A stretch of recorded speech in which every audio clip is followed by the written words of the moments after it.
என்னதான் நம்ம விதவிதமா வாங்கி வெரைட்டியா சாப்பிட்டாலும் நம்ம ஊர் கைமணம் மாறாத கிராமத்து மீன் குழம்பு அடிச்சிக்க வாய்ப்பே கிடையாதுங்க. அவங்க இந்த கவலை மீனை வச்சு நீங்க மீன் குழம்பு செஞ்சு சாப்பிட்டோம்னா அவ்வளோ ருசியா இருக்கும். இந்த மீன் குழம்பு அன்னைக்கு சாப்பிட்றத விட அடுத்த நாள் வச்சு பழையதுக்கோ இல்லை இட்லிக்கோ சாப்பிட்டோம்னா இதை விட வேற குழம்பே வேண்டாம் அப்படின்ற அளவுக்கு அவ்வளோ ருசியா இருக்கும். இந்த குழம்பு எப்படி செய்யறது அப்படின்னு சொல்லிட்டு நம்ம சிம்பிளா பார்க்கலாம். நம்ம ஒரு கடாயில எண்ணெய் ஊற்றி எண்ணெய் காஞ்சதுக்கப்புறம் ஒரு ஸ்பூன் கடுகு போட்டுக்கோங்க, அரை ஸ்பூன் அளவுக்கு வெந்தயம் போட்டுக்கோங்க. கண்டிப்பாக மீன் குழம்புக்கு நம்ம வெந்தயம் சேர்த்து தான் ஆகணும். இது ரெண்டும் நல்லா பொரிஞ்சு வந்ததுக்கப்புறம் லைட்டாக தட்டி வச்சுருந்தா பூண்டையும் கருவேப்பிலையும் எண்ணெயில் சேர்த்து நல்லா வதக்கிக்கலாங்க. இது நல்லா வதங்கினதுக்கப்புறம் நம்ம பொடியாக நறுக்கி வச்சுருந்த ஒரு 2 பெரிய சைஸ் வெங்காயம் வந்துட்டு இதில் ஆட் பண்ணிக்கலாம். இந்த குழம்புக்கு முக்கியமானதுமே வெங்காயம் தக்காளி தான். ஏன்னா நம்ம வேற எந்த காய்கறியும் ஆட் பண்ண போகிறதில்ல. அந்த குழம்புக்கான திக்னஸ் கொடுக்கறது பார்த்திங்கன்னா இந்த வெங்காயமும் தக்காளி தான். அதனால் வெங்காயம் தக்காளியை கொஞ்சம் அதிகமாக சேர்த்துக்கலாம். வெங்காயம் நல்லா வதங்கி வந்ததும் பச்சை மிளகாய் 2 போட்டுக்கோங்க. இந்த பச்சை மிளகாய் காரத்துக்கு போடுறது கிடையாதுங்க, வாசத்துக்கு தான் போட போகிறோம். இது நல்லா வதங்கி வந்ததும் ஒரு 4 தக்காளி, 5 பெரிய சைஸ் தக்காளியை நீங்கள் கையில் பிழிஞ்சு ஊற்றினாலும் சரி, இல்லை மிக்சியில் போட்டு இந்த மாதிரி ஒன்றும் பாதியமாக அடித்து இதில் சேர்த்துக்கிட்டாலும் சரி.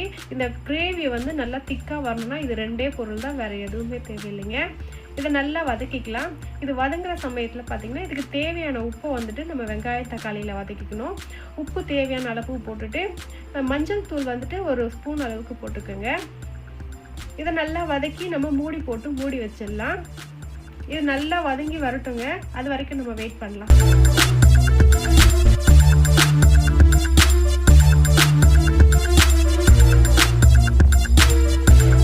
பார்த்தீங்கனாலே உங்களுக்கு தெரியும், இது நல்லா வதங்கி தக்காளியில் இருந்த தண்ணி எல்லாம் வெளியில் சுண்டி வந்திருக்கு, நல்லா மேஷ் ஆயிருக்கு.